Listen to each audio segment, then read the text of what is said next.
राधिका मर्चेंट ने जो ड्रेस पहनी थी अपनी शादी में तो वो मात्र 8 करोड़ का था। अगर एक व्यक्ति अपने नेटवर्थ का केवल 0.1% खर्च करता है शादी में तो उसने कुछ नहीं किया। एग्जैक्टली वही चीज अंबानी साहब ने करी। Modern day billionaires are not happy with their relationships. Bharat के अगर बिलियनर की बात करें, निखिल कामत जी जो सेल्फ मेड बिलियनर हैं, ज़ीरोधा के, वो खुद डाइवोर्स फाइल कर चुके हैं। कुणाल शाह जी, क्रेड आपने नाम सुना ही होगा, उसके मालिक he has filed for divorce. Jeff Bezos divorce ही है। उसके बाद बिल गेट्स ने भी फाइनली डाइवोर्स ही है। ऋतिक रोशन, किसी ने सोचा था बचपन का प्यार कहते थे, but still file for divorce. कि जो सच में अमीर होते हैं वो चीज़ों को खरीदते नहीं हैं, चीज़ों को कंट्रोल करते हैं। वही इस लोगों ने ना चाह के भी हर आम आदमी को खरीद के रखा हुआ है। स्पिरिचुअलिटी का कोई एंगल है क्या इनके लाइफ में? बिल्कुल है। मुकेश अंबानी, गौतम अडानी, अमिताभ बच्चन, ये बहुत स्पिरिचुअल है।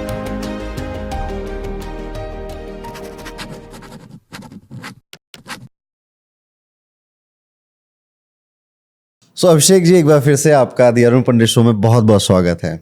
सबसे पहला पॉडकास्ट किया था तकरीबन 5 महीने पहले, 1 मिलियन व्यूज़ आ गए उसमें हमने हिस्ट्री डिस्कस करी थी और दूसरे में मिस्ट्री डिस्कस करी थी। तो आपकी कहानियाँ लोगों को बड़ी पसंद है, ठीक है जी। आपके सूत्रों का पता भी लगाया जा रहा है, पर आपने मुझे तो मना कर दिया बताने से, ठीक है जी। आज के पॉडकास्ट का थीम क्या रखना है? History plus mystery of billionaires करते हैं। सो बिलियनर्स की बात आई है तो आजकल जब हम ये पॉडकास्ट शूट कर रहे हैं तो भारत के एक छोटे से शहर में बहुत बड़ी सी शादी हो रही है। जी। सो अंबानी जी की प्री वेडिंग हो रही है। बिल्कुल। शादी भी नहीं, प्री वेडिंग हो रही है। बिल्कुल। ठीक है, तो 2-4 दिन तक तो ऐसे लग रहा था कि सब लोग जामनगर में ही है, इंडिया पूरा। तो उसमें क्या मिस्ट्री है?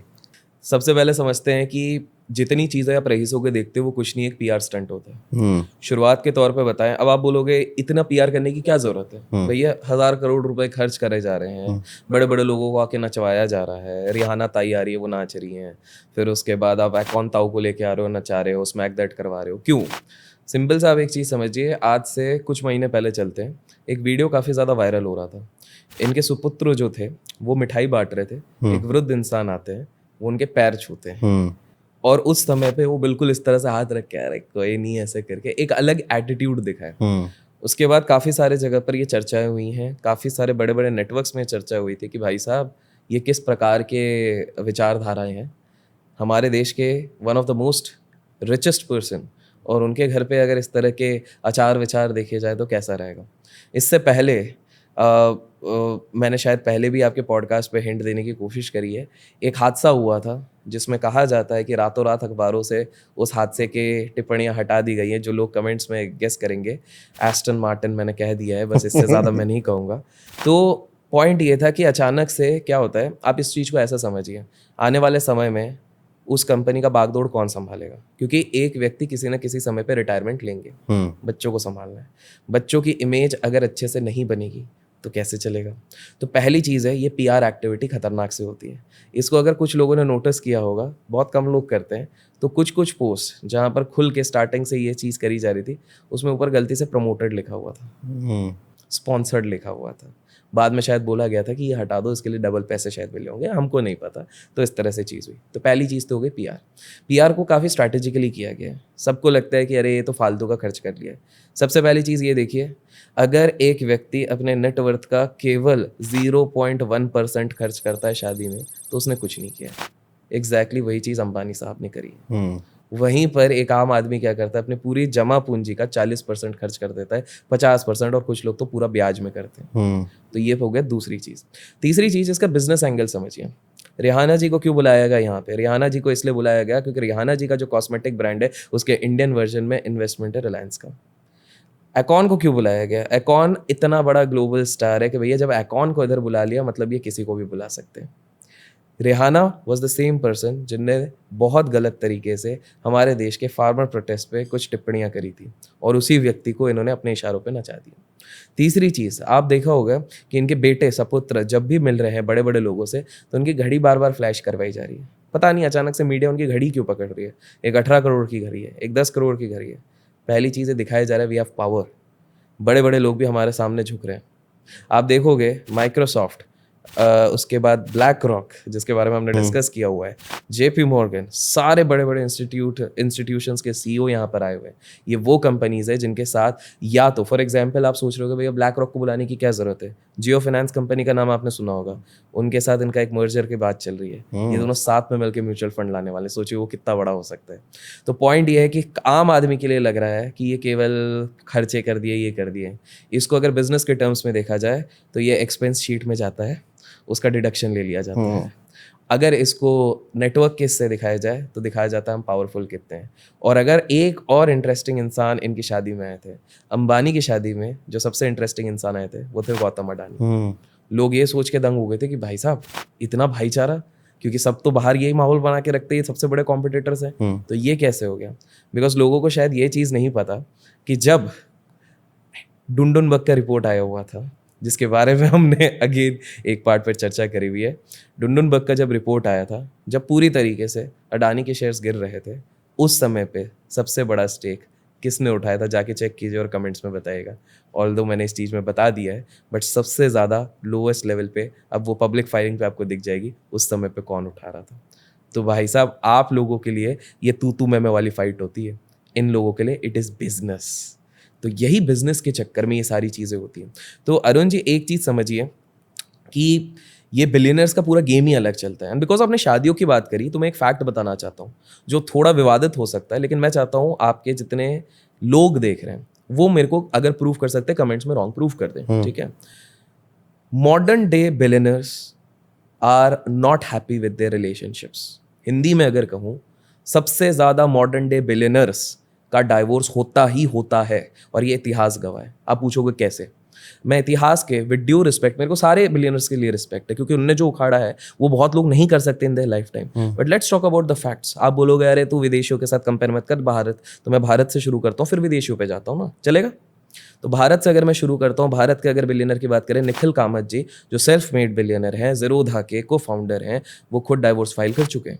Kunal Shah ji again inspiration for so many people, CRED आपने नाम सुना ही होगा, उसके मालिक, he has filed for divorce, kind of same. तो आप बोलोगे चलो ठीक है इंडिया के तुमने बता दिया, बाहर की बता दो। बाहर भाई रिचेस्ट लोगों की बात करते हैं, जेफ बेजोस, ये तो चर्चे पे ही थे, डाइवोर्स ही हैं। उसके बाद आप बोलोगे बिल गेट्स ने भी फाइनली डाइवोर्स ही है। आप बोलोगे अरे ये सब तो चलता है, आप बॉलीवुड में जाके झांक के देखिए ना, आपको क्या दिख रहा है? ऋतिक रोशन, किसी ने सोचा था बचपन का प्यार कहते थे, but still file for divorce. मैं यहाँ पर ये नहीं कह रहा हूँ कि कोई खुश है कि उदास है, मैं सिंपल सा कह रहा हूँ डाइवोर्स है। अब आप सोच रहे हो कि क्यों? सिंपल सी बात है, एक बिलियनर का माइंडसेट इतना ज़्यादा ओपन रहता है, इतना ज़्यादा कॉम्प्लिकेटेड रहता है मॉडर्न डे बिलियनर का, कि उसके पास उतना समय नहीं होता कि वो रिलेशनशिप को समय दे पाए, और इसी चक्कर में कुछ ना कुछ तो सैक्रिफाइस करना पड़ता है। दे सैक्रिफाइस रिलेशनशिप्स। तो विदेश की बात कर ली हमने, मैरिजेस की बात कर ली, कोई शेयर मार्केट में ऐसी कहानी हो जो नई हो? हाँ, तो अच्छा एक ऐसा किस्सा है जो शायद आप लोगों के ऑडियंसेस को नहीं पता होगा, लेकिन उनको लिए होमवर्क तो है। ये लोग अब खुद जाएंगे, सर्च करेंगे ये व्यक्ति का नाम क्या है। इतना तो कर सकते हैं, आपको लगता है कर पाएंगे? बिल्कुल करेंगे, अभी तक करके हैं, तीसरे में भी कर देंगे। मेरे को इस पे थोड़ा डाउट है, बट चलिए शुरू करते हैं इस कहानी को। पूरी लेजिट कहानी है। तो एक किस्सा है, मतलब जस्ट इमेजिन कीजिए कि एक व्यक्ति शेयर बाजार का, वो एक 250 साल पुरानी बैंक, एक व्यक्ति की बात कर रहा हूँ, 250 साल पुरानी बैंक जो 6 लाख करोड़ से ज्यादा का व्यापार करती है, उसको रातों रात डुबा देती है। जानने में हैरानी होती है।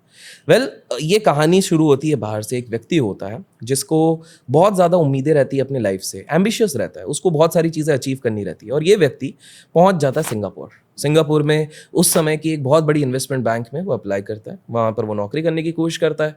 नौकरी करते करते उसको दिखता है कि भैया सिंगापुर के जो ट्रेडिंग फर्म है वहाँ पर बहुत ज़्यादा बड़े अमाउंट में ट्रेडिंग हो रही है, लेकिन बिकॉज ये नया होता है ना, नए न्यू कमर्स को आप डायरेक्ट तो भेजेंगे नहीं कि भैया तुम बड़े बड़े जाके ट्रेड करो।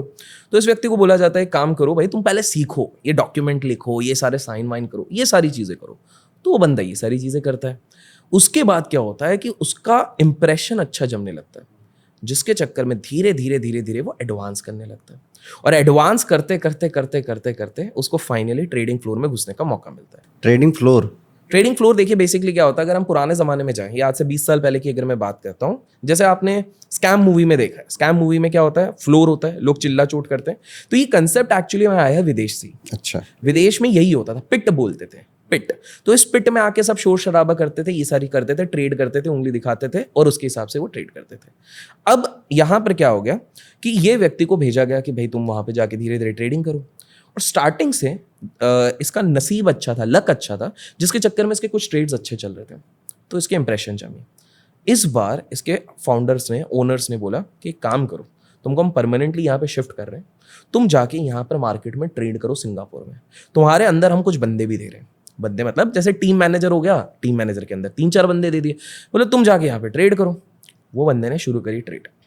अब इसके साथ क्या होता है, देखिए बैंक्स के पास क्या होता है, एक सिंपल सा आप समझिए, बैंक्स के पास सेविंग्स अकाउंट्स होती हैं। सेविंग्स अकाउंट में आपके और मेरे जैसे लोगों के पैसे पड़े हुए हैं, ठीक है। अब ये पैसा आप और मैं कभी भी, जैसे लेट्स टेक एन एग्जांपल, आपके अकाउंट में अगर आज 50 करोड़ रुपए हैं, तो वो 50 करोड़ रुपए आपको नंबर दिख रहे हैं। कभी भी आपने ऐसा तो किया नहीं कि वो पूरे 50 करोड़ इन कैश देखेंगे, वो आपको अकाउंट में नंबर दिख रहा है। तो और कोई भी व्यक्ति मतलब 1 in 1 करोड़ व्यक्ति होगा जो पूरा का पूरा कभी एक दिन में निकालता है, कोई नहीं निकालता, करेक्ट, उसमें भी अलग प्रोसेस रहता है। तो बैंक्स क्या करती है, इस पैसे को अलग अलग तरीके से यूटिलाइज करती है। तो यहां पर वो बैंक क्या कर रही थी कि भैया हमारे पास स्पेयर पैसा पड़ा हुआ है, तुम अगर 1 रुपए का ट्रेड कर सकते हो उसकी जगह 4 रुपए का ट्रेड करो, मतलब एक्स्ट्रा पैसे से वो ट्रेड करो। वो बंदा ट्रेड करना शुरू करता है, वो करता है फ्यूचर्स एंड ऑप्शंस में। फ्यूचर एंड ऑप्शन है खतरनाक चीज। अब क्या होता है, ट्रेड करते करते करते करते उसके टीम में एक लड़की होती है जिसने कुछ गलत ट्रेड ले लिया होता है, जिसके चक्कर में 8 करोड़ का नुकसान एक लड़की एक दिन में कर देती है। अब भाई ये टेंशन में आ जाते हैं, क्योंकि आपकी अंदर अगर एक लड़की है जिसने 8 करोड़ का नुकसान किया हुआ है, तो बॉस तो आपको ही गाली देगा ना, लड़की को थोड़ी बोलेगा। तो ये आ गए टेंशन में।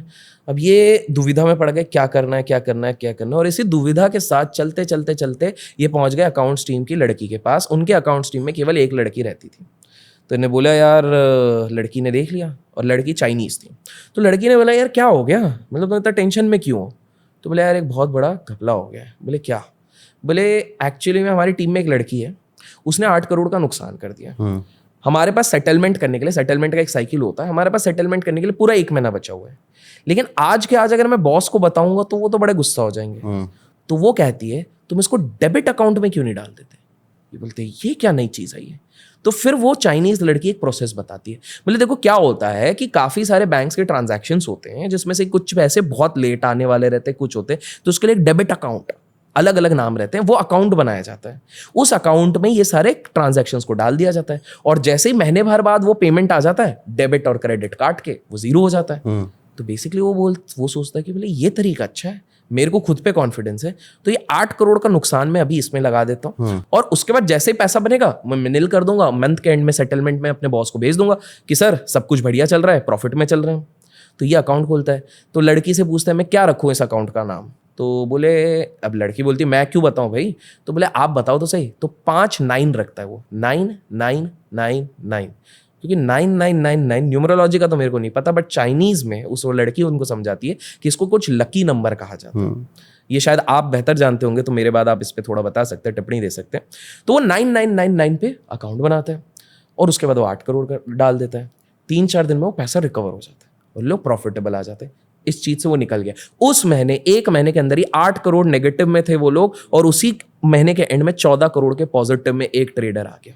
आप समझिए, कॉन्फिडेंस बढ़ गया, लेकिन आदत अब बिगड़ गई है। शेर के मुंह में खून लग गया। और वो तरीका भी उन्होंने ढूंढ लिया है। अगले बार बड़े सौदे लिए हैं कुछ महीने बाद, इस बार ये बंदे ने खुद ने लिए हैं, और इस बार फटका पड़ा है 100 करोड़ का।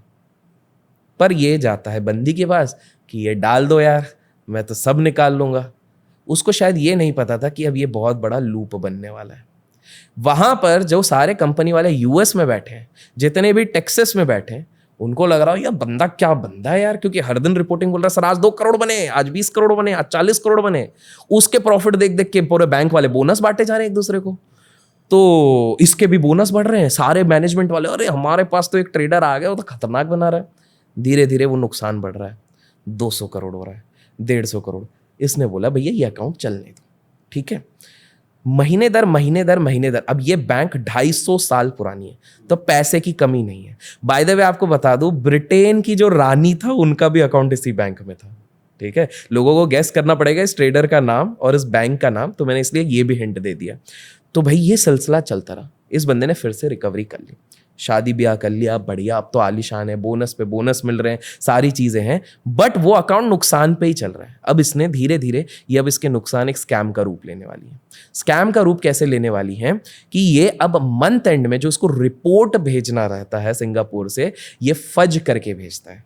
फज मतलब? फज इन द सेंस कोई भी बैंक अकाउंट वाला इस पे इतना भरोसा करते हैं कि वो लोग अकाउंट बैलेंस ही नहीं देखते कि क्लाइंट्स का पैसा उड़ता जा रहा है। ये उन क्लाइंट्स का पैसा यूज करने लग गया जो 10-10 साल 5-5 साल तक अपने अकाउंट को छूते ही नहीं है। जैसे होता नहीं है, जैसे मान लीजिए आपके 3 अकाउंट है, 2 आपके बहुत एक्टिव ट्रांजेक्शन होकर एक में पड़ा रहता है, पैसा पड़ा रहता है सेविंग्स का। तो इसने पैटर्न देख लिया कि भैया ये लोग तो छूते नहीं है, जब तक सोचेंगे तब तक अपन करा के कर देंगे। जो 2-2 3-3 साल तक कोई छू नहीं रहा, उनके पैसे उड़ते जा रहे हैं। बैंक वालों को इतना भरोसा, अरे भैया तो अपना बंदा बोनस पे बोनस मिल रहा है, लोग सब खुश है, टॉप मैनेजमेंट वाले ये हैं। ये सिलसिला चलता रहा। एक दिन ये प्रॉफिट पे भी निकल गया। कायदे से उसको रुक जाना चाहिए था, बट एक final nail in the coffin होने वाला। अब क्या हो गया कि एक फाइनल जब उसने सौदा लिया, ये हर जगह पर ना एक र्यूमर फैलने लग गया कि पूरे पिट में एक कोई सीक्रेट ट्रेडर है जो अरबों का धंधा करता है और दिन में सारा मार्केट को हिलाता है। उधर का हर्षद मेहता समझ लो आप। तो बोले भाई कौन है, कुछ को डाउट हुआ, भाई तू है ना? बोला अरे मैं गरीब इंसान कहाँ करूँगा। अब उस दिन क्या हो गया, उस बंदे ने सौदे लिए 300 करोड़ के नुकसान में, ठीक है, 400 करोड़ का नुकसान, 500 करोड़ का नुकसान, 1000 करोड़ का नुकसान, ठीक है। अभी बैंक का नेट फ्लो, मतलब बैंक के पास 12,000 करोड़ है, ठीक है। कितना है? 12,000 करोड़। इसने 1000 करोड़ तक निपटा दिए। अब इसने सोचा भाई अब मेरे को कोई बड़ा सौदा लेना पड़ेगा इसको रिकवर करने के लिए। तो सारे के सारे अकाउंट के पैसे लगा के उसने पता है क्या किया, उसने टोक्यो मार्केट के सारे शेयर्स इंडेक्स उठा लिया बेसिकली, शेयर्स तो नहीं, इंडेक्स उठा लिया। क्यों? उसने बोला कि ऑलरेडी मार्केट इतना गिरा और कितना गिरेगा, इधर से तो उठना ही है। अब वो क्या बोलते हैं कि कुछ लोग अपनी किस्मत गधे के कुछ से लिखवा के आते हैं। तो यही चीज इसके साथ हुई थी। वीकेंड आया, वीकेंड में न्यूज चैनल्स पे एक खबर आई। खबर ये आई कि टोक्यो के इतिहास में सबसे बड़ा अर्थक्वेक आ गया है। और अब इसकी हालत टाइट। मार्केट खुलते ही जो 1000 करोड़ का नुकसान था वो 6000 करोड़ का है। उधर इसके बॉस लोग सोच रहे कि इस साल और बड़ा बोनस आएगा, उनको पता नहीं बैंक आधे तो पैसे गवा चुकी है। अब ये बंदा क्या करता है, अपनी बीवी को फोन करता है कि भाई साहब आज नहीं तो कल मैं पकड़ा जाऊंगा, चल अपन चलते थाईलैंड। पता नहीं थाईलैंड क्यों जा रहे थे, बट थाईलैंड निकल लिया। ये लोग सब कुछ बोरिया बस्तर बंद करके फोन फेंक के निकल गए। इनने सोचा इतनी बड़ी बैंक है, रिकवर कर लेगी, निकल जाएगी। पर अगले दिन अखबार में ये लोग क्या पढ़ते हैं कि दुनिया की ये सबसे पुरानी बैंक खत्म हो गई। अब ये सोचा ये कैसे हो गई, अपन ने तो 6000 करोड़ के नुकसान किए, 12,000 करोड़ का तो कैपेसिटी था ना उसके पास। मजेदार किस्सा ये है, इन्होंने ऑप्शंस लिए थे और ये ऑप्शंस क्लोज करना भूल गए थे। तो बेसिकली वो 5,000 करोड़ तो तब का नुकसान था, पोजीशन तो खुली हुई थी, मार्केट और नीचे जा रहा था, तो वो पूरा का, और इन्हें सारे क्लाइंट के पैसे लगा दिए थे। तो जब तक ये बाली पहुंचे, थाईलैंड पहुंचे, तब तक तो इनका सारा पैसा गायब। पूरी बैंक बैंकरप्ट हो गई, बड़े बड़े लोग सड़क पर आ गए। ये बंदे को बाद में अरेस्ट कर लिया करा। एंड एज यूजुअल जैसे कि होता है, जो भी बंदा यूएस में बड़ा स्कैम करता है पकड़ा जाता है, जेल जाता है और उसके बाद वो ऑथर बन जाता है। तो ये बंदा भी ऑथर बन गया, उसके ऊपर मूवी बन गई और उसने बहुत सारा पैसा कमा लिया। ये बंदा था बड़ा अजीब सा क्रिएशन, लेकिन ये आप लोग जाके चेक कर सकते। तो जेल नहीं है ये? जेल गए थे, 4 साल गए थे, उधर ही तो किताब लिखी। बैंक रिवाइव हुआ? नहीं, बैंक तो खत्म हो गई। खत्म ही हो गया बैंक? पूरा निपटा ही दिया ना, सारे क्लाइंट का तो पैसा लगा दिया था। बैंक सोच रही थी बोनस मिलेगा। तो ऐसे केसेस में तो क्लाइंट की तो कोई गलती नहीं थी। क्लाइंट की गलती नहीं थी। देखिए क्या होता है कि चाहे विदेश हो चाहे हमारा देश हो, हमारे इसमें जब तक कुछ एक आध बैंक नहीं निपट जाते हैं, कुछ लोग ऐसे निपट नहीं जाते, तब तक नए रूल्स नहीं आते। इसी के बाद तो स्क्रूटिनी वाले रूल्स आए हैं, ये जो ऑडिट वाली चीजें आती हैं, इसलिए तो बैंक्स के ऑडिट्स आने लग गए कि भाई पता तो चले कहाँ पे पैसा लगा रहे हैं। इससे पहले पता ही नहीं चलते थे। तो ये तो था एक पुराना किस्सा। एक नया किस्सा भी आप चाहेंगे तो मैं बताता हूँ, उसमें तो मैं नाम बता देता हूँ। ये बंदा है बिल हुआंग करके, बिल हुआंग, ठीक है। आप बिलीव करोगे, एक ट्रेडर जो लिक्विडिटी में इलॉन मस्क से भी ज्यादा रईस था। कब की बात है? आज से 2 साल पहले की बात है। 2 साल पहले वो इलॉन मस्क से ज्यादा रईस था। बोले अरे क्या बात कर रहा है, मैं लिक्विडिटी की बात कर रहा हूँ। इलॉन मस्क की अगर बात करते हैं तो उसका 95% अटैच्ड है उसके शेयर वैल्यू के साथ। तो वो लिक्विड नहीं होता है। लिक्विड और लिक्विड में लोगों को अगर समझा दूं, जो आप वर्ड देखते हो नेटवर्थ है ना, ये बहुत मिसलीडिंग है। नेटवर्थ जब आप कंपनी के शेयर होल्ड करते हो वो भी आपकी नेटवर्थ है, लेकिन कल को अगर वो कौड़ियों के भाव में बिकने लग जाए तो वो किसी वैल्यू की नहीं है। उदाहरण के तौर पे बाइजूस एक ऐसी कंपनी थी जिसका पीक वैल्यूएशन था $22 बिलियन। इसका मतलब ये नहीं था कि बाइजू के ओनर के पास $22 बिलियन है, और आज जब हम बात कर रहे हैं as of now when we talk वो $450 मिलियन है। समझ रहे हो? तो इसी तरीके से नेटवर्थ इलॉन मस्क की ज्यादा थी, लेकिन इसके पास थे $30 बिलियन लिक्विड। $30 बिलियन कमेंट्स में आप जीरोस काउंट करके INR में कन्वर्ट करके बताइए कितने होते हैं, क्योंकि मुझसे भी नहीं हो रहा है अभी तो अब यहाँ पे किस्सा शुरू करते हैं इस बिल हुआंग के। तो बिल हुआंग के माता पिता, तो इनके पिताजी ना वो चर्च में जो फादर होते हैं, पास्टर फादर जो भी बोलते हैं, तो वो थे, ठीक है। और इनकी माता जी भी थोड़ी रिलीजियस थी, लेकिन वो वर्क करती थी। पापा ने गरीबी देखी हुई थी, तो इन्होंने भी बचपन से गरीबी देखी हुई है कि यार घर पे खाने पीने के लिए नहीं रहता। तो इन्होंने एक चीज़ देख ली थी कि भाई गरीबी तभी दूर होगी जब पैसा आएगा और पावर आएगा। तो इन्होंने अपने दिमाग में लक्ष्य बना लिया था, पैसा और power is something which I need to strive for. तो ये बंदा मेहनत करता है और उसके बाद वो बड़े से बड़े इंस्टीट्यूट में यूएस में पढ़ने जाता है, क्योंकि आपने सुना होगा US dream, the great American dream ये कहा जाता है। तो ये भी व्यक्ति जाते हैं। अब पढ़ने के बाद इनका फाइनेंस में बड़ी रुचि होती है।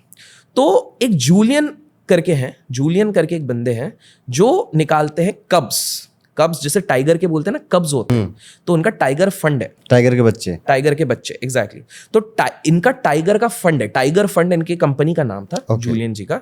और ऐसा माना जाता है कि एज ऑफ नाउ, तो बाय द वे एक क्विक फैक्ट आपके दर्शकों के लिए बता देते हैं, काफी सारे लोगों को नहीं पता कि टाइगर फंड के ओनर जूलियन के ही 20 मेंटीज हैं जो आज दुनिया के सबसे बड़े फंड्स चलाते हैं, हेज फंड्स चलाते हैं एग्जैक्टली। एक ही व्यक्ति के सारे मेंटीज है। आप सोचिए, मतलब वो बंदा क्या ट्रेनिंग दिया होगा सबको। ये बिल हुआंग भी उनका एक मेंटी था। वैसे गलतियां हो जाती हैं, सारे शिष्य एकदम ब्रिलियंट तो होंगे नहीं, थोड़ा बहुत वो हो गया।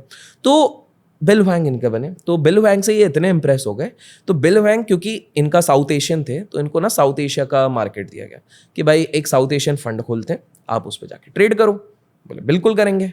अब भाई ये साउथ एशियन का ट्रेड करते करते इनके ऊपर थोड़े इनसाइडर ट्रेडिंग के चार्जेस लग गए कि भैया इन्फॉर्मेशन को इधर से उधर करके इन्होंने थोड़े रिगिंग करी। तो इन पे पेनल्टी लगी और इनको रोका गया, उनकी वो वाली कंपनी बंद हो गई। लेकिन जूलियन जी को अभी भी इन पे भरोसा था कि ये कुछ तो कर सकते हैं। तो इन्होंने इनको बोला एक काम करो यार, तुम पूरी तरीके से ना सिंगापुर का मार्केट देखो, मैं तुम्हारे लिए एक अलग सा हमारी कंपनी के अंडर साउथ एशियन फंड बना के देता हूँ। बोले ठीक है गुरुजी, आप बोल रहे हैं तो बिल्कुल बना के दीजिए। तो उन्होंने अपना एक दूसरा फंड बनाया। अब इस फंड में इन्होंने खतरनाक ट्रेडिंग करनी शुरू करी, ठीक है। एक समय पे इसके पीक टाइम पे 4 लाख करोड़ तक की ट्रेडिंग यहाँ पर होती थी। 4 लाख करोड़ की ट्रेडिंग जो होती थी उसमें एक गलती कर दी इनने एक समय पे। पहले एक बार इनसाइडर ट्रेडिंग करी थी, दूसरी बार क्या हो गया, आपने एक कंपनी सुनी है वॉक्सवैगन। अच्छा 2008 की हमने बात करी थी, आज से 2 पॉडकास्ट पहले किसी पॉडकास्ट में हमने बात करी है। जैसे 2008 में क्या था, लेमन ब्रदर क्राइसिस। तो लेमन ब्रदर क्राइसिस के टाइम पे हमने बात करी थी कि पूरा मार्केट गिर रहा था, सब जगह लहू लुहान हो गया था। उस समय पे किसी भी ट्रेडर के लिए सबसे बढ़िया क्या होता कि बेच के निकल जाओ। तो इस व्यक्ति ने वॉक्सवैगन को देखा, बोला यार इससे बढ़िया और क्या होगा, इसको बेचता हूँ, वैसे भी कहाँ बचने वाली है, पूरी दुनिया खत्म ही हो रही है, यूएस मार्केट खत्म हो रहा है, इसको भी बेचते रहते हैं। तो इन्होंने बेचना शुरू किया। इनको पता ही नहीं था कि वॉक्सवैगन अपने इतिहास की सबसे बड़ी डील उसी टाइम पे करने वाली है। और वॉक्सवैगन ने करा उस टाइम पे इतिहास की सबसे बड़ी डील, अभी बेच के निकल गए। ये बेचे जा रहे, शॉर्ट सेलर बन गए हैं। खरीदना तो पड़ेगा, इनके बेचने के बाद वो 5 गुना बढ़ गई। लॉस हो गया। लॉस क्या, खत्म हो गई कंपनी। इन्वेस्टर्स ने बोला भाई जब तेरे को साउथ एशियन कंपनीज को देखने बोला था तो तू क्यों यूएस कंपनीज देख रहा है, क्यों अपनी ज्यादा क्यों, जब ये भी खत्म हो गया। लेकिन क्या होता है, कुछ लोगों का कमबैक होता है ना, कुछ का नहीं हो पाता है, कुछ का होता है। किसका नहीं हो पाता वो लोग कमेंट्स में बता देंगे। तो इस बंदे ने कमबैक करा, आप बिलीव नहीं करोगे क्या सॉलिड कमबैक किया। 2012 के बाद से 7 साल में 1400 करोड़ से इन्होंने बनाए 1,40,000 करोड़ ट्रेडिंग से। अब आप बोलोगे कैसे, जानने के लिए तो इच्छुक होंगे। बिल्कुल सिंपल सी बात है। देखिए क्या है, इन्होंने अब ट्रेड करना शुरू किया स्वैप्स पर। स्वैप समझाने से पहले एक कंसेप्ट मैं बताना चाहूंगा, बड़ा इंटरेस्टिंग कंसेप्ट है। वेल क्या होती है आपने पता है? बड़ी वाली जो बड़ी सबसे बड़ी मछली, सबसे बड़ी मछली है ना।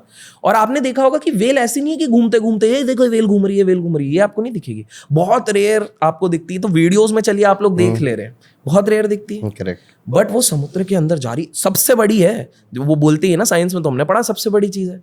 तो ये शेयर मार्केट में भी होते हैं वेल। वेल वो चीज होती है जो पूरे बाजार को कंट्रोल कर रही है, लेकिन आसपास के किसी को कानो कान खबर नहीं है। बुल और बेयर सुना था, वेल भी है, वेल भी है, शार्क भी होते हैं। शार्क अगले पार्ट में बताएंगे। अगर 20,000 लाइक आ गए तो हम बिल्कुल इस चीज को बताएंगे। आप आपके ऑडियंस को एक बार बोल दीजिए। अरे वो कहने की जरूरत नहीं है आपका, चलिए 20,000 तो डन है। बिल्कुल बिल्कुल देखते हैं। तो वेल में क्या हुआ कि ये बिल हुआंग एक वेल थे। कैसे?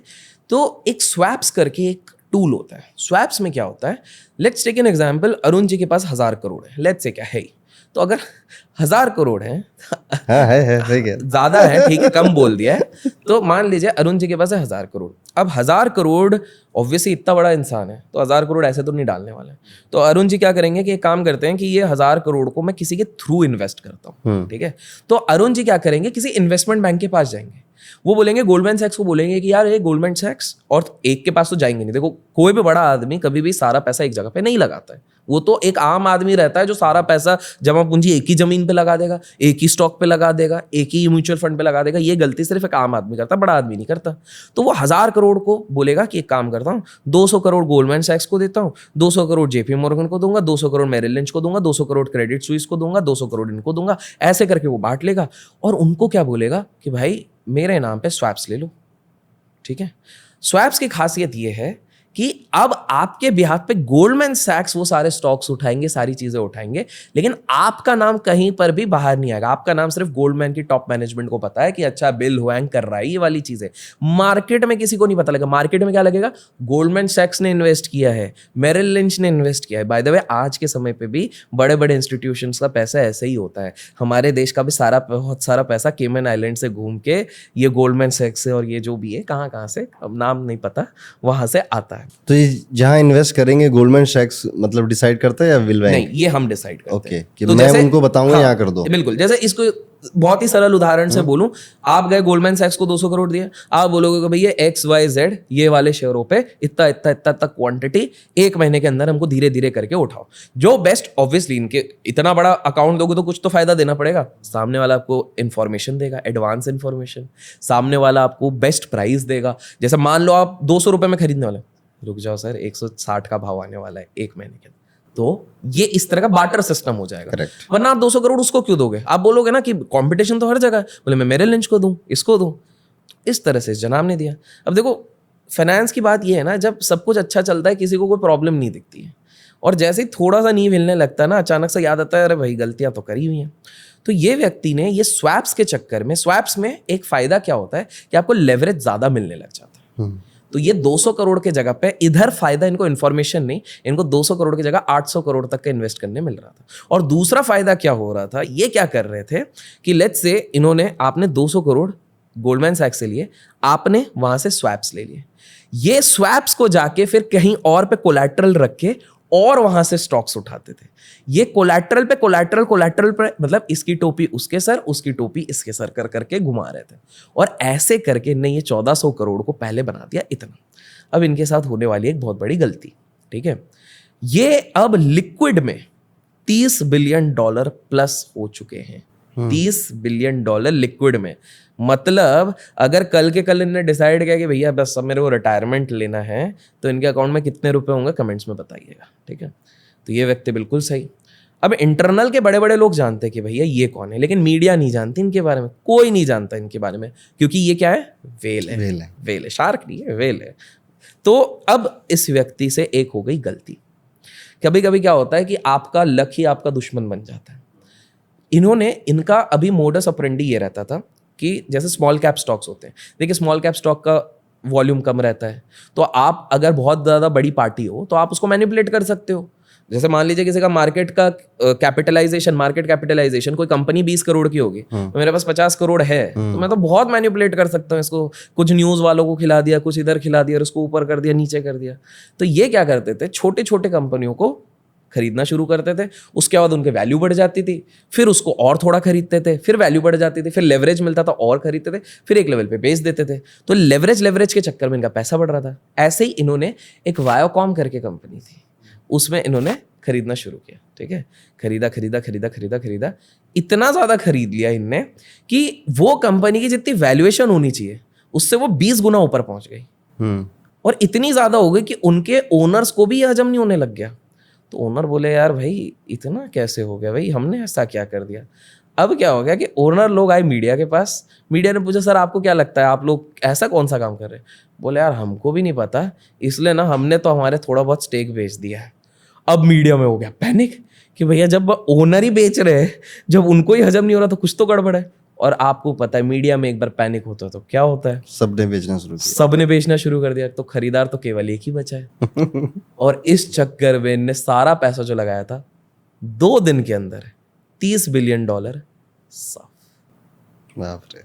और अचानक से खबर आने लग गई कि भैया आर्किगोस कैपिटल जो उनकी कंपनी थी के फाउंडर बिल ह्वांग पूरी तरीके से कंगाल हो गए हैं। फास्टेस्ट इतिहास का बैंक्रप्सी 2 दिन के अंदर यहाँ पर हुआ है। तो देखिए क्या होता है कि हम लोगों को अक्सर लगता है शेयर बाजार में कि भाई बहुत बढ़िया चल रहा है, बहुत बढ़िया पैसा बन रहा है, आराम से हम पैसा बना सकते हैं, लेकिन जाता भी है तो उतनी स्पीड से जाता भी उसी स्पीड पे। तो ये बिल ह्वांग की कहानी थी जिसमें इन्होंने बहुत तगड़े तरीके से पैसे उड़ाए। अभिषेक जी, जब लास्ट टाइम आप आए थे तो आपने एक बड़ी अच्छी सीख दी थी मुझे कि जो सच में अमीर होते हैं वो चीज़ों को खरीदते नहीं हैं, चीज़ों को कंट्रोल करते हैं। ये कंट्रोल क्या है और इसका हमारी लाइफ पे कैसे असर पड़ता है? यार देखिए ये कंट्रोल तो सदियों से करते आ रहे हैं। कुछ इंटरेस्टिंग चीज़ें बताता हूँ। आप अगर देखोगे जो रियल वेल्दी होते हैं, हम एंशियंट टाइम से वेल्दी लोग बोलते हैं, वो कुछ इंडस्ट्रीज़ को डोमिनेट करते हैं। और अब आपके व्यूअर्स को समझ में आएगा किस प्रकार से रईस लोगों ने ना चाह के भी हर आम आदमी को खरीद के रखा हुआ है। चलिए शुरुआत करते हैं। अल्कोहल, आपने देखा होगा हर बड़ा आदमी कभी ना कभी किसी अल्कोहल इंडस्ट्री को संभालता ही है। या तो किसी का दारू का भट्टा होता है, ठीक है, या तो फिर they are big tycoons owning various wines, lands रहते हैं इनके पास, या तो कहीं ना कहीं आप जो पूरा जो बोलते हैं ना ओल्ड मनी जो बोलते हैं, बिग ओल्ड मनी, वो अल्कोहल में जाता है। अब आप सोचोगे भैया अल्कोहल में क्या है, ये इसको आप 2 एंगल से ले सकते हो। स्लाइटली स्पिरिचुअल एंगल से भी ले सकते हो और स्लाइटली आप ले सकते हो किस तरह से आम इंसान को सदियों से करप्ट किया जा रहा है। अल्कोहल वर्ड कहाँ से आया है? ये एक अरबिक वर्ड था, अल-कुहुल। अल-कुहुल का मतलब होता है बैड स्पिरिट। चलिए आप अगर सबसे फेमस अल्कोहल्स के नाम लेंगे तो आपको पता लगेगा कि किस तरह के नाम है। कभी नोटिस नहीं करा है, लेकिन एक होता है जिन। बहुत सारे लोग लगता है कि अलादीन का जिन है, लेकिन अगर आप एंशिएंट टेक्स्ट में जाते तो जिन को एक नेगेटिव एंटिटी दिखाया गया है जो कहीं ना कहीं लोगों के माइंड को भी कंट्रोल कर देता है, भ्रष्ट कर देता है। उसके बाद आप सुनते हैं वोडका, उसका अर्थ क्या होता है? स्पिरिट होता है। जिन की बात करी तो आपने एक इंग्लिश में मुहावरा सुना होगा, जिंक्स। जिंक्स हो गया मतलब एक बैड ओमेन हो गया। ये कहीं ना कहीं पहले से ही दर्शा रहे थे कि ये बुराई की तरफ आपको ले जा रहे हैं। और उसके बाद हम सोचते हैं क्यों अल्कोहल के इन्फ्लुएंस में अचानक से एक व्यक्ति आता है और किसी की मृत्यु कर देता है, किसी का मर्डर कर देता है, किसी का रेप कर देता है, क्योंकि वो अपने मन में काबू नहीं रख पाता है।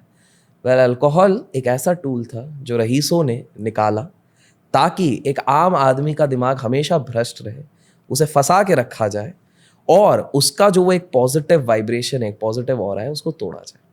और एक एग्जाम्पल लेते हैं। आज से कुछ साल पहले आप देखते होंगे, मतलब कुछ साल मतलब 20 से 30 साल के अंदर लेते हैं, जब सोशल मीडिया नहीं था, ये सब नहीं था, तब हम क्या देखते थे? टेलीविज़न। टेलीविज़न का अर्थ क्या है? Tell a vision. एक विजन आपको दिखाया जाता है, 90% समय जब आप उसके सामने बैठते हैं वो सबकॉन्शियसली ले लेते हैं। कैसे? याद कीजिए 20 साल पहले लंबी कलम का ट्रेंड चला था पर क्लीन शेव का चला था। हर कोई बंदा टेलीविजन में जब देखता था उसका फेवरेट सीरियल का स्टार जब ऐसा कर रहा है, हर कोई वो फॉलो करने लगता था। एक हिपी मूवमेंट चालू हुआ था जिसमें हर कोई लंबे लंबे बाल रखता था, बेल बॉटम की पैंट थी। वो कहाँ से लोग सीख रहे थे? Tell a vision. बड़े जो ऊपर बैठे हुए हैं, जो प्रोडक्ट्स बना रहे हैं, वो आपको एक विजन बेचना चाहते हैं।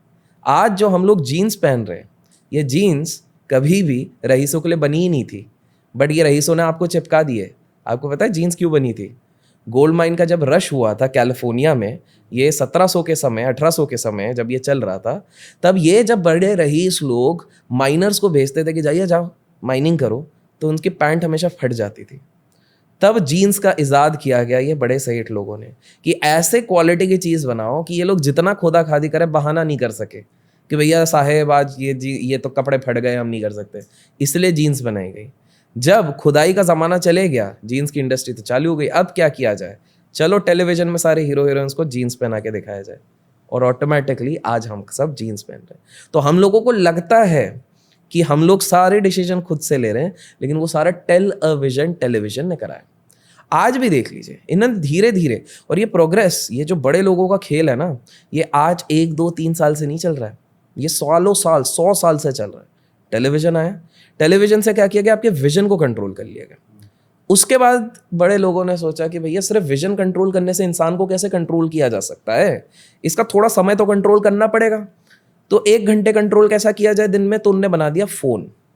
चलो अब 1 घंटे हमारे साथ है, हम निगरान रख सकते हैं कि कौन कहाँ पे बात कर रहा है, कौन किससे क्या बात कर रहा है। ये जो इंक्रिप्शन है, ये तो आज की इजाद है। ये सब तो धीरे धीरे करके पायरेसी पॉलिसी, उसके बाद भी लोगों को पता है। आज से 3 साल पहले फेसबुक पे लगे थे ना एलिगेशंस, कोर्ट पे चल रहे थे, कोर्ट कचहरी पे, तो ये आ गया, तो फ़ोन आ गया। चलो अब 1 घंटे का समय भी कंट्रोल कर लिया है, टेलीविज़न से 2 घंटे का सीरियल से कर लिया है। अब तो और थोड़ा टाइम कैसे किया जाए? तो निकल गया इंटरनेट। लोगों को लगा अरे क्या बढ़िया चीज़ है, ये वाले चीज़ है, लोग अपना समय बर्बाद करने लग गए। बोले चलो 3 घंटे तो इनके कंट्रोल कर ले, क्योंकि समय सबसे मूल्यवान चीज़ है, और कैसे कंट्रोल किया जाए? तो निकाल दी कमबख्त लोगों ने सोशल मीडिया। सोशल मीडिया से अब आपके दिलों को कंट्रोल करना शुरू कर दिया।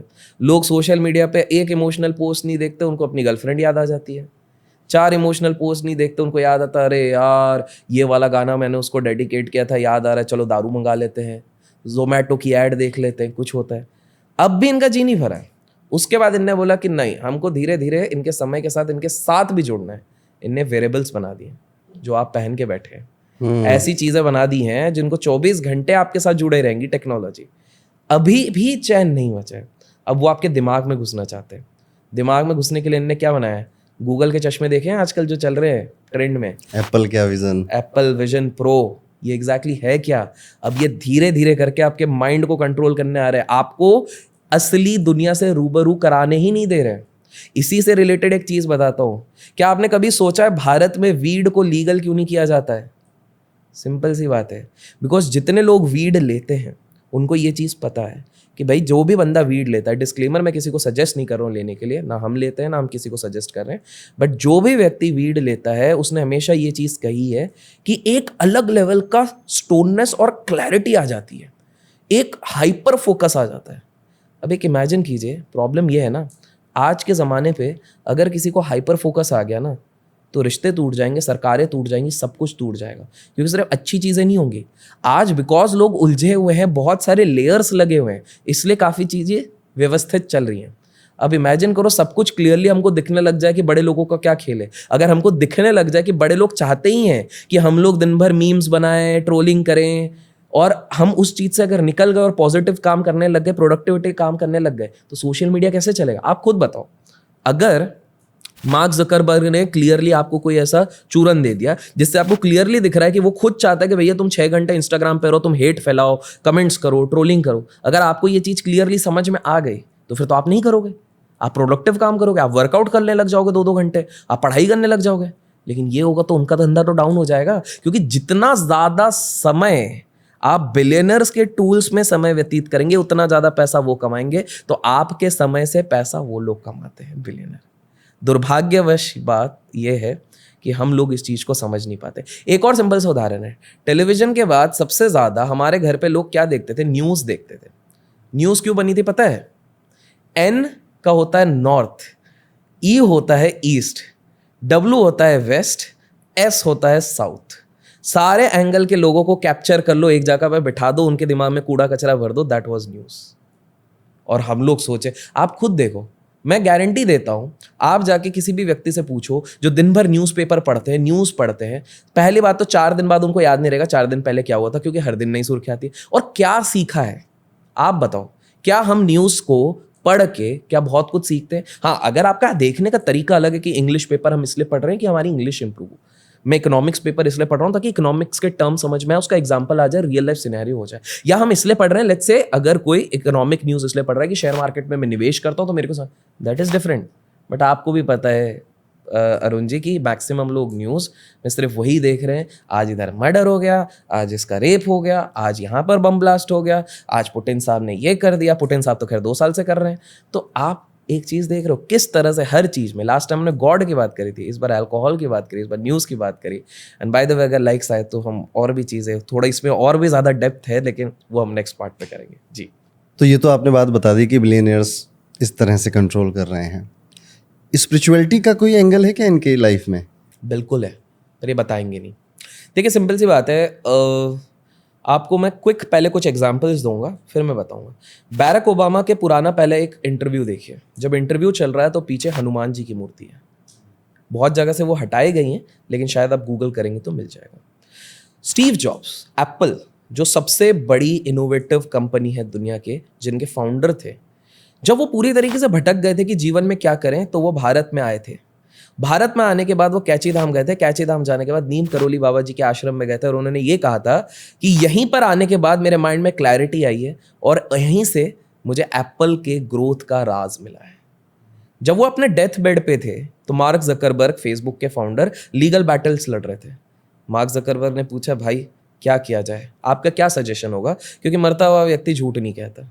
बोले बस एक ही सजेशन है, नीम करोली बाबा के आश्रम हो क्या हो। तब तक उन्होंने समाधि ले ली थी, लेकिन वो व्यक्ति गए और वो गए। मैं ये नहीं कह रहा हूँ मैं एक पर्टिकुलर बाबा को प्रमोट करने की कोशिश करूँ, क्योंकि मैं खुद वहाँ पर आज तक नहीं पहुँच पाया। कोशिश करता हूँ जाने की, पता नहीं शायद बाबा जी की बुलावा नहीं है, जो भी है। बट मैं सिर्फ इसलिए बता रहा हूँ क्योंकि this is well documented, we are not saying something against it. एक इंटरेस्टिंग किस्सा सुनाता हूँ। हमारे दुनिया के, देश के नहीं, दुनिया के सबसे पहले ऑफिशियल बिलियनर जो कि है जॉन डी रॉकफेलर, ये अपने जब बिल्कुल स्टार्टिंग में, जब इनके पास कुछ नहीं था, इन्होंने तेल का कारोबार जब शुरू किया था, तो ये सोच रहे थे मैं अपने कंपटीशन को कैसे तोड़ूं। उस समय पे सबसे बड़ी इंडस्ट्री होती थी रेलवे इंडस्ट्री, जो लकड़ी वाले और वो वाले ट्रेन आपने पुराने देखे होंगे, वो इंजन वाले और इस तरह से। तो ये सोच रहे थे कैसे तोड़ा जाए। तो उन्होंने एक तरीका निकाला कि जो बड़े बड़े मोनोपोली बना के बैठे हुए हैं, इनको तोड़ने का एक ही तरीका है। ये लोग हफ्ते में 7 से 8 बैरल तेल के ट्रांसफर करते हैं एक सिटी से दूसरे सिटी। मैं दिन के 60 बैरल करूंगा। तो मैं जाके जो रेलवे एम्पायर का सबसे बड़ा नाम है वेंडरबिल्ट, उसके साथ डील क्रैक करूंगा कि बॉस मैं तुम्हारा धंधा दिन का 60 गुना बढ़ा दूंगा, बदले में मेरे को 40% ऑफ दूं। दोनों का जीतने का है। इनके पास वो चीज़ थी नहीं, वैसे इनके पास कैपेसिटी नहीं थी, बट विश्वास था। अब आप बोलोगे इसमें स्पिरिचुअल कहाँ है? अब स्पिरिचुअल सुनते हैं। ये बहुत बड़े क्रिश्चियनिटी के फॉलोअर थे। देखिए स्पिरिचुअलिटी का मतलब ये नहीं होता है कि आप सिर्फ एक भगवान को फॉलो करो, it's very wide. And because I am not a spiritual guru, I am not the best person to tell, तो I am just talking about जो भी हिस्टोरिकल आर्काइव्स में है। तो ये हर बार चर्च जाते थे, भगवान के सामने लेट्स से मत्था टेकते थे, ठीक है। ये भगवान को हमेशा कहते थे थैंक यू भगवान, जो भी चीज़ हो रही है आपके कारण हो रही है, आप जो मेरे को राह दिखाओगे मैं उस हिसाब से चलूंगा। मेडिटेट करते थे, इस तरह से जाते थे। अब इनकी डील, तब तो वो होता था ना, लिफाफे भेजते थे, लेटर भेजते थे, 1 हफ्ते बाद रिप्लाई आता था। तो वेंडरबिल्ट से इनको आया कि ठीक है, डील करने के लिए जो भी ये डिस्कशन है, आप आओ ट्रेन लेके, कल आपकी ट्रेन है। और ये उस समय की बात है जब रोज रोज ट्रेन नहीं चलती थी। आज अगर ट्रेन चल रही है तो अगली ट्रेन शायद 4 दिन बाद है, 3 दिन बाद है। अब ये आए, अब उस समय पे तो वो भी नहीं था। आजकल तो ऐप्स है ना, आप देख ले तो कब लेट है, कब तेज है, क्या जल्दी है। ये बिल्कुल एक्साइटमेंट में कोट वोट पहन के सारे डॉक्यूमेंट्स लेके कि आज मैं बात करूंगा और मैं तो क्रैक करके आऊँगा ये डील। ये चल चल के जा रहे रेलवे स्टेशन पहुँचते हैं, जस्ट इनके सामने इनकी ट्रेन छूट चुकी है।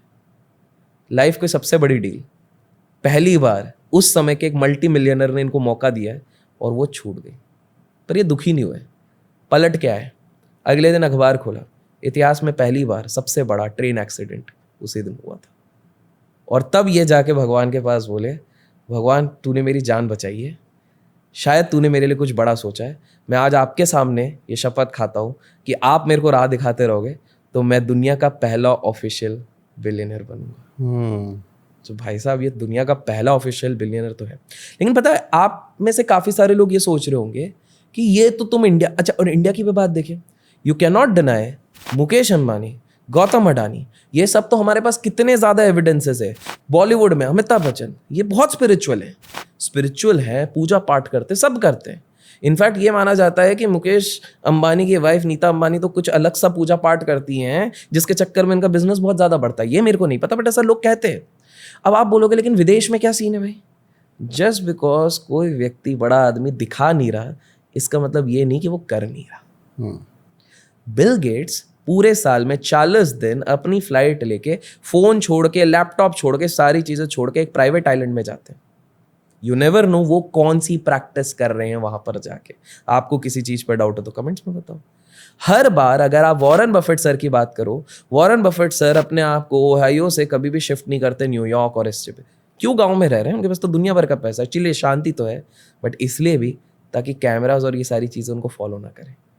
सो कहीं ना कहीं ये सारे बड़े लोग अपने लेवल पे स्पिरिचुअल है। प्रॉब्लम बस ये है कि हम लोगों को लगता है बिकॉज वो लोग खुद आके और एक सिंपल सी बात है ना, सब लोग अपने सीक्रेट क्यों शेयर करेंगे?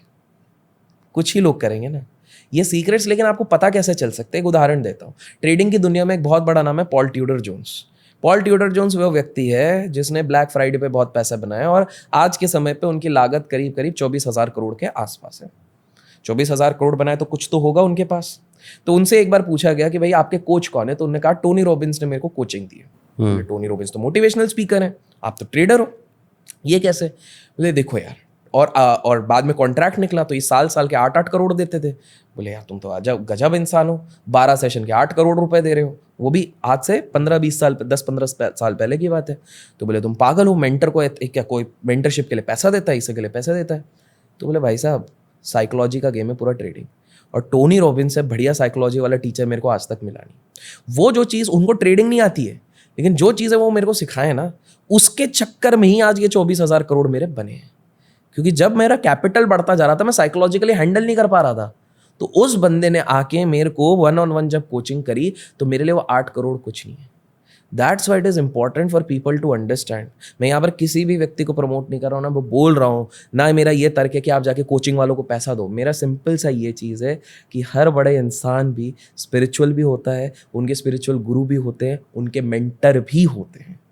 तो आप अगर मोटा मोटी देखें, स्पिरिचुअल तो हैं, मेंटर्स भी हैं, एंड जो आपने सवाल पूछा था कि क्या है स्पिरिचुअलिटी का एंगल, तो बिल्कुल है। ये बात तो मैंने भी बहुत देखी है कि जैसे हमारे पॉडकास्ट में यूजुअली जो स्पिरिचुअल लीडर होते हैं, गुरु होते हैं, उनके वो आते हैं, तो मैंने देखा है उनके साथ उनकी फॉलोइंग है। तो MP चल रहे हैं, वो भी आते, वो वहाँ बैठे रहते हैं, बैठ के सुन रहे होते हैं उनको, उनके पैर छू रहे हैं, सब कुछ कर रहे हैं, पर ये चीज़ वो बता नहीं रहे हैं किसी को, ठीक है? और ये बताने वाली चीज़ भी नहीं है, क्योंकि आपके दिल की बात है। हम आज के पॉडकास्ट में विदेश की बड़ी बातें कर रहे हैं, कुछ इस देश की बातें, कुछ इस देश की कोई कहानियाँ। स्पिरिचुअलिटी को थोड़ा सा एक्सटेंड करता हूँ, मैं नाम बिल्कुल भी नहीं लूँगा, पर ये शॉकिंग होगा। तो मैं अभी हाल फिलहाल में, बिकॉज स्पिरिचुअलिटी की बात हुई, तो एक क्रिएटर रिट्रीट हुआ था जिसमें सदगुरु जी के ईशा फाउंडेशन में कुछ 60-70 क्रिएटर्स को बुलाया गया था, वहाँ पर गया था। वहाँ जाने के बाद मुझे पता लगा कि वहाँ पर कुछ प्राइवेट कॉटेजेस भी दिए जाते हैं टू सेलिब्रिटीज, जिनका शायद सदगुरु कभी कभी 1-on-1 सेशन भी करते होंगे। मेरे को श्योर नहीं है, बट शायद करते होंगे। डिपेंड करता है कौन सा वो प्रोग्राम में है, कितने क्लोज हैं, क्या है, ये उस पर डिपेंड करता है।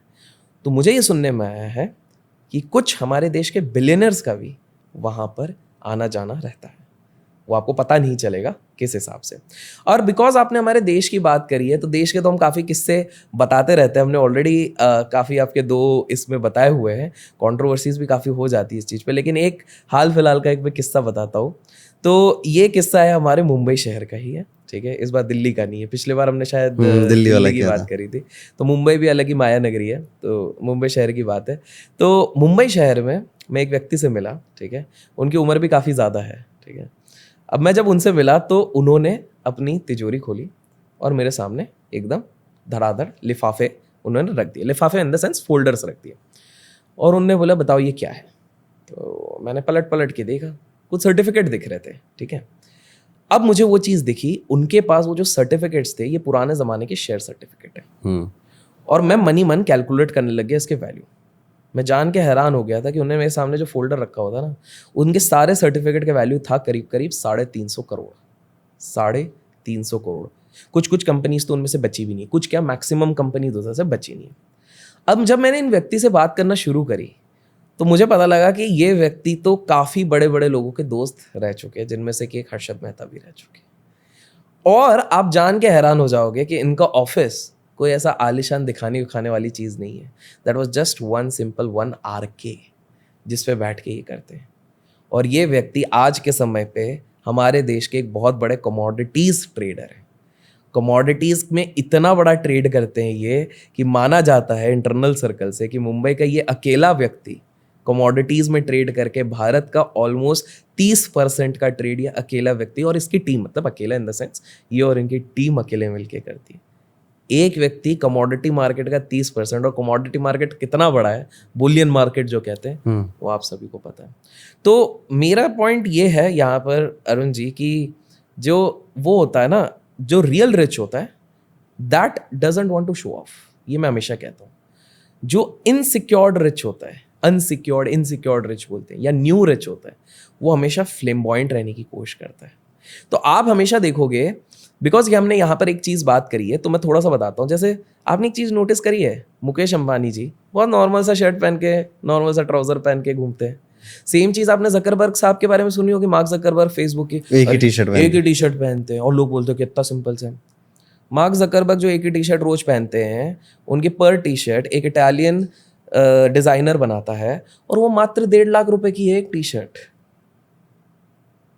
तो वो कोई सस्ता नहीं पहन रहे हैं। अब बोलोगे नहीं, बट डिसीजन मेकिंग फलाना डिमका रिड्यूस करने के लिए हमने स्टार्टिंग में आज पॉडकास्ट की एक चीज़ बात की थी, PR।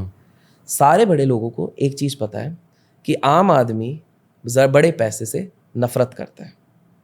ये क्यों हो गया था? देखिए क्या हुआ था कि आज से 12-13 साल पहले से ये ट्रांजैक्शनल शिफ्ट होने लग गया। US में एक कांड हुआ था बर्नी मैडॉफ करके। बर्नी मैडॉफ अपने आप को गुरु ऑफ फाइनेंस कहता था। इनफैक्ट वो थे भी, नैस्डैक के चेयरमैन थे, सब कुछ थे। उन्होंने फाइनेंस का सबसे बड़ा स्कैम किया था, वो अपन सेकंड पार्ट में डिस्कस करेंगे उसके बारे में। तो वहाँ पर क्या हुआ था कि बर्नी मैडॉफ बहुत शो ऑफ करता था। पकड़े गए तो लोगों को ये लगा ये रईस लोग तो बेकार है, बेकार है, बेकार है, बेकार है। हमारे देश में सत्यम हुआ था, वो भी रईसी शो ऑफ करते, अरे बेकार है, बेकार है, बेकार है। फिर हमारे कमेंट्स में बता दीजिएगा, अरे बेकार है, बेकार है, बेकार है, बेकार है। परसेप्शन क्या बन गई कि भैया जिसके पास बहुत ज़्यादा पैसा है वो इंसान बेकार है। करेक्ट। तो यही परसेप्शन कहीं ना कहीं बनने लग गई थी काफ़ी सारे बिलियनर्स की। बिलियनर्स ने ये समझ लिया कि भैया ये चीज़ तो नहीं जमेगी।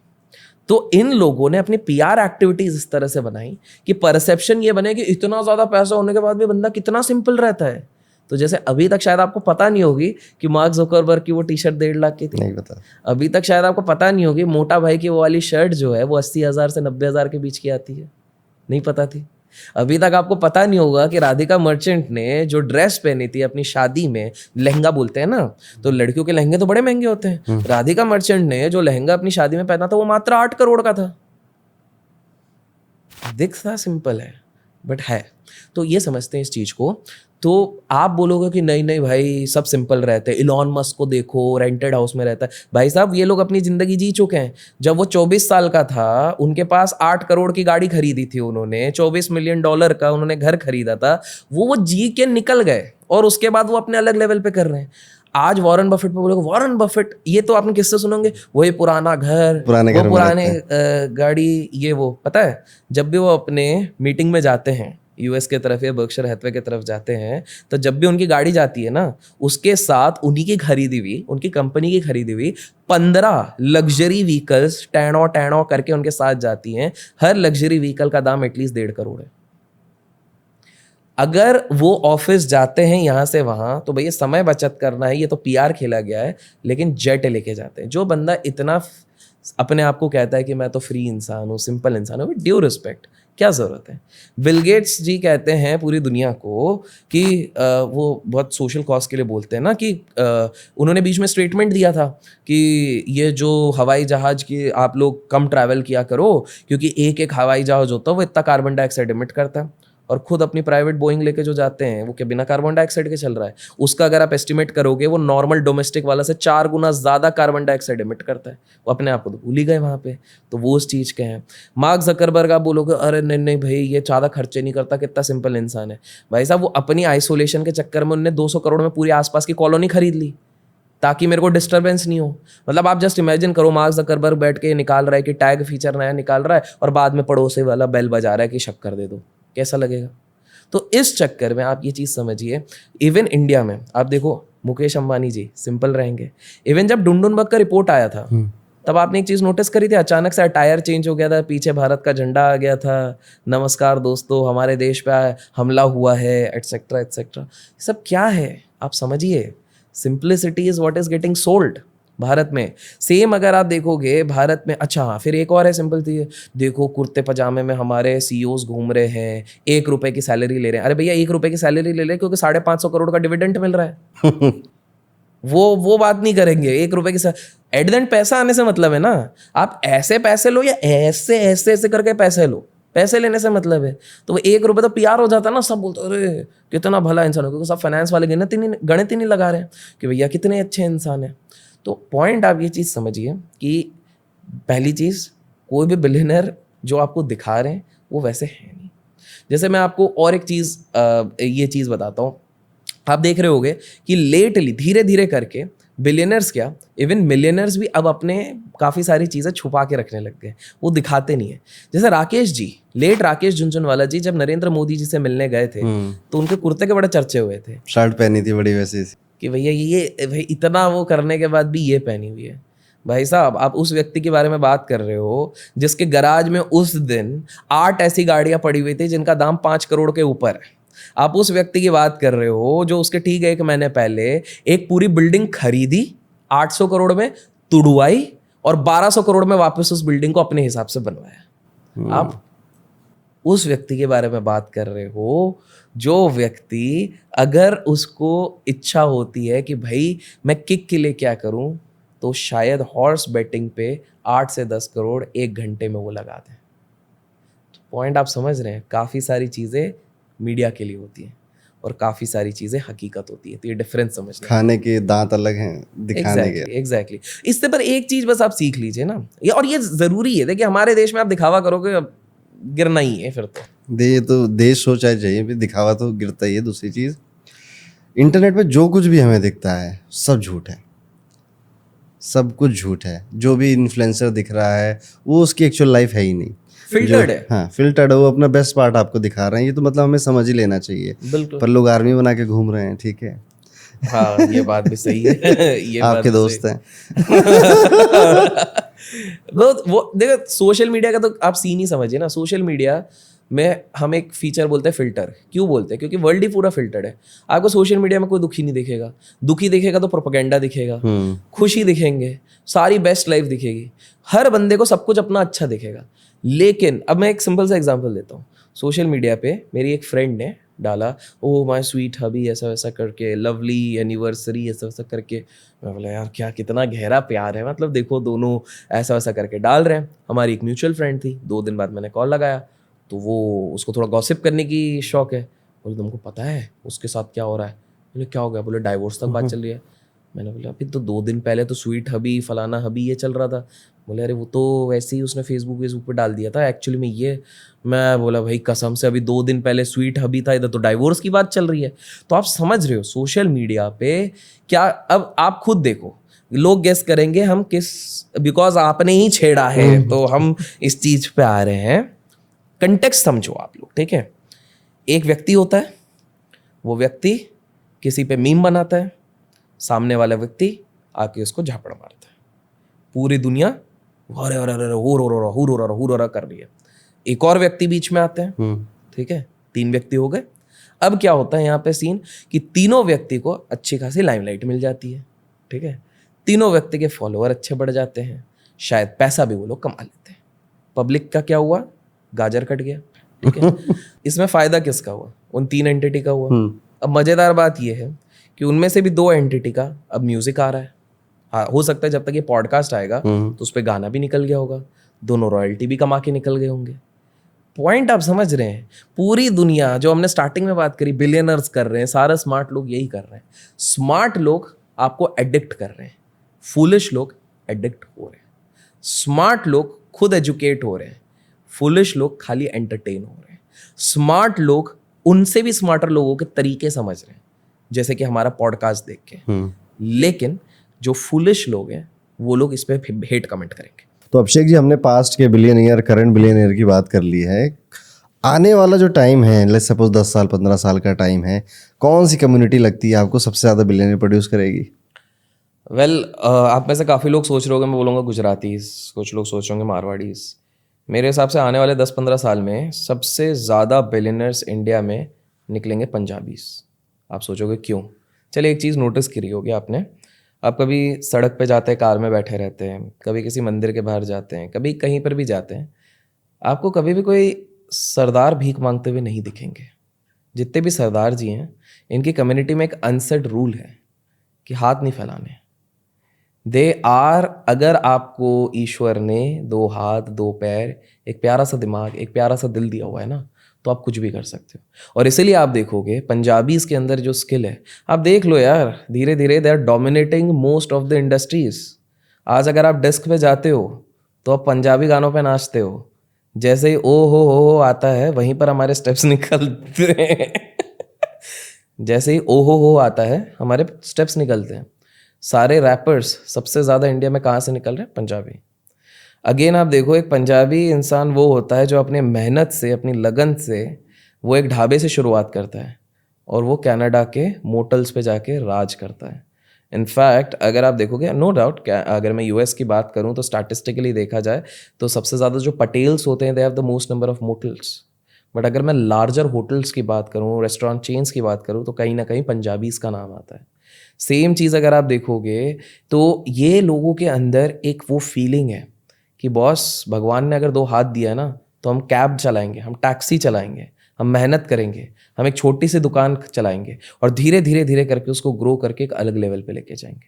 तो ये जो ज़ील है, ये जो करने की इच्छा है, and by the way Punjabis के पास वो तीनों की इंग्रेडिएंट्स है बिलियनर बनने के। जानना चाहेंगे कौन से? जी। तो वो 3 इंग्रेडिएंट्स जो हर पंजाबी के अंदर है, जो उनको बिलियनर बना सकता है। पहला, देने की भावना है। लंगर लगते हैं, आपने सुना होगा, गोल्डन टेम्पल जाइए, क्या फीलिंग आती है आपको समझ में आएगा। 24 घंटे कोई भी वहाँ से भूखा नहीं लौटता है। तो गिविंग बैक आपने हर जगह पे पढ़ा होगा, चाहे आप किसी भी इस पे बड़े से बड़े इंसान को देखिए, वो गिव बैक ज़रूर करते हैं। Punjabis are really good at doing that. दूसरी चीज़ उनके पास है, जो मैंने आपको कहा, छोटी चीज़ से शुरू करेंगे। उनको डायरेक्ट नहीं बनना है, रातों रात 21 दिन में पैसा डबल नहीं करना है। वो छोटी चीज़ से चालू करेंगे, एक ढाबे से भी नहीं, वो एक जूते की शॉप से चालू करेंगे, फिर ढाबे पे जाएंगे, ढाबे से उसको एक बड़ा ढाबा, 2 ढाबे बनाएंगे, 2 ढाबे से रेस्टोरेंट्स, और रेस्टोरेंट से रेस्टोरेंट्स के चेन्स बनाएंगे। तो मेहनत करने की, छोटे विजन से लेके ऊपर ले जाने की उनकी एक चाह रहती है। और तीसरी चीज़ जो पंजाबीज़ को सबसे ज़्यादा डिफरेंट बनाता है, वो होते हैं उनकी इंटीग्रिटी। मैं ये नहीं कह रहा हूँ कि हर पंजाबी इज़ वेरी इंटीग्रेटेड। देखिए, ऑब्वियसली यार, आपको ऊपर नीचे आपको हर उसमें मिलेगा। ये पर्सनल ओपिनियन है। आई am not against any community, I am not against any caste. But आपने जो पूछा कि सबसे ज़्यादा बिलियनर्स कहाँ से बन सकते हैं, तो आई स्ट्रांगली फील कि पंजाबीज़ के अंदर ये बहुत ज़्यादा है। चलिए, अब हम इस पॉडकास्ट के एंड में आ गए। कोई एक लास्ट कहानी जो आपके दिल के करीब हो? दिल के करीब तो काफ़ी सारी कहानियाँ होती हैं। तो टूवर्ड्स द एंड आपको डराने वाली कहानी समझनी है या सीखने वाली, या किस प्रकार की? चलिए, मैं एक ये शायद आपके पॉडकास्ट में मुझसे बेहतर कोई और शायद बता सकते थे, लेकिन बिकॉज क्योंकि मैंने हाल फिलहाल में सुनी थी कि हम आज के, कल की, परसों की बात कर रहे हैं, बट बहुत एक इंटरेस्टिंग मैंने कहानी सुनी है जो हमारे पौराणिक काल से है। मैं उसको हिस्ट्री कहता हूँ, वो हमारी हिस्ट्री है। जब हम कृष्ण जी की बात करते हैं, वो हमारी हिस्ट्री है, वो कोई माइथोलॉजी नहीं है। जब हम विष्णु जी की बात करें, वो हमारी एंशिएंट हिस्ट्री है, इट इज़ नॉट माइथोलॉजी। तो वहाँ से अगर आप मेरे को अलाउ करेंगे तो मैं एक छोटा सा अंश लेता हूँ, क्योंकि कल ही एक हमारे मित्र ने हमको बताया। तो मैंने अपने मित्र से ये सवाल पूछा कि मैं थोड़ा हैरान हो जाता हूँ कि एक व्यक्ति होता है, 3 साल की उम्र होती है, सड़क पे जाता है, अचानक से एक्सीडेंट होता है और उसका पाँव हमेशा हमेशा के लिए चले जाता है। उसकी क्या गलती थी यार? एक जगह पे वो कहते हैं कि नहीं, वो मेडिटेशन करो, प्रैक्टिसेस करो, तो आप अच्छी चीज़ करोगे, अच्छा कर। उसको तो मौका ही नहीं मिला, 3 साल की उम्र में ही हो गया। तो हमारे मित्र ने हमको बताया, वो ले गए हमको कृष्ण जी के एरा में, जो कि हमारी एंशिएंट हिस्ट्री है।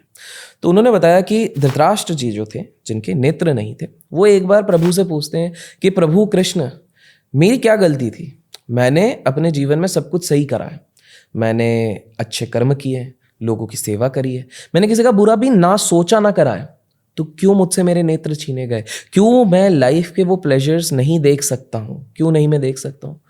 तो कृष्ण जी बोले, रुको, कृष्ण जी ठहरे इतने शक्तिशाली, परम शक्तिशाली, वो तो सारी चीज़ें कर सकते हैं। तो वो बोले रुको, मैं पहले जाता हूँ तुम्हारे पास्ट लाइफ में। तो बोले पास्ट लाइफ तो बहुत बढ़िया है। बोले देखिए मेरा तो सब बढ़िया है, सब अच्छा कर्म के। रुकिए, फिर वो गए फिर पास्ट लाइफ। बोले देखिए इसमें तो कुछ गलत ही नहीं है। और पास्ट लाइफ देखे, कुछ भी नहीं। और पास्ट लाइफ गए, भाई कुछ भी नहीं। तो ये फिर बोले देखिए ना, मेरा तो सब कुछ साफ है, आप कैसे? रुक जाओ।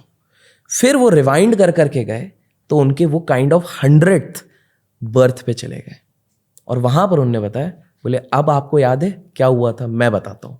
उस समय पे आप छोटे से बच्चे थे और वो जो चिड़िया के बच्चे होते हैं ना, चूजे, उनके अंडे पेड़ से नीचे गिरे।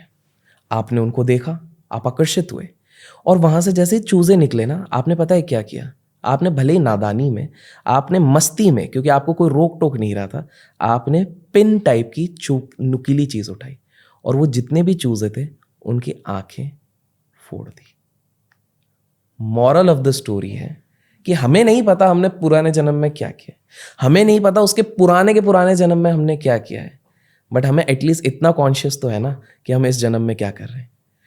हर बंदे का परसेप्शन अलग हो सकता है, ये मेरा मानना है। एग्जाम्पल के तौर पे, अगर मैं रास्ते पे जाते वक्त एक भिखारी को भीख दे रहा हूँ, मैं उस भिखारी को भीख दे रहा हूँ और वो जाके दारू पी रहा है, तो कुछ लोग कहेंगे तुमने उसको प्रोत्साहन दिया। नहीं, क्योंकि मेरा इंटेंशन तो सही था। वो अपने ऊपर गलत चीजें लेके जा रहा है, जिसको I think so bad Karma या अलग अलग नाम लेके जा रहे हैं। तो जितना हो सके हम दुनिया की परसेप्शन छोड़ो, क्योंकि आप किसी ना किसी के लिए गलत हमेशा होगे, you can not please everybody. लेकिन आप अपने अंदर से पूछो, अगर आपको लगता है कि आप सही हो, आप वो काम करो। क्योंकि हमेशा ना एक लगा है अलार्म, सबके अंदर लगा है, वो बचता है कि बस तू कुछ गलत कर रहा है, रुक जा, तू सही कर रहा है, तू कर, भले ही दुनिया जो भी कहे। तो यहां से मॉरल ऑफ द स्टोरी ये है कि हमने जो कुछ भी पास्ट लाइफ में किया है, जो भी किया है, इस पे हम जो, अगर हम अगला पार्ट लाइक्स होता है तो उसमें हम बिल्कुल डिस्कस करेंगे। ये मेरा वर्जन है। अच्छा, ये एक वर्जन अलग भी होता है, because I am not that a spiritual गुरु या कुछ। हम तो फाइनेंस वाले हैं, हम हिस्ट्री वाले बंदे हैं, फाइनेंस वाले बंदे, तो एक अलग एंगल जाता है। बट मेरा ये मानना है, वही जो हमने उससे बात करके करी है, कि जो आज आपके साथ हो रहा है, हो सकता है उसका आपके पास्ट लाइफ से कुछ ना कुछ लेना देना हो, लेकिन आपके पास आज भी मौका है इसको न्यूट्रलाइज करने का। इसीलिए बिकॉज आज हमने पूरा पॉडकास्ट बिलियनर्स के ऊपर किया हुआ है। बिलियनर्स लाख पाप करते हैं, अचानक से उनको रियलाइज होता है, 60 साल की उम्र में अचानक से ढेर सारे हॉस्पिटल्स खोलते हैं, सारा का सारा पैसा डोनेट करते हैं। राकेश झुनझुनवाला जी ने जाने के पहले 25% डोनेट कर दिया था। क्या पता शायद उन्हें इस बात का एहसास था कि इस जन्म में थोड़ा बहुत मैंने ऊपर नीचे हो सकता है किया हो, मैं नहीं चाहता इसका मैं भागी आगे चल के बढ़ूँ।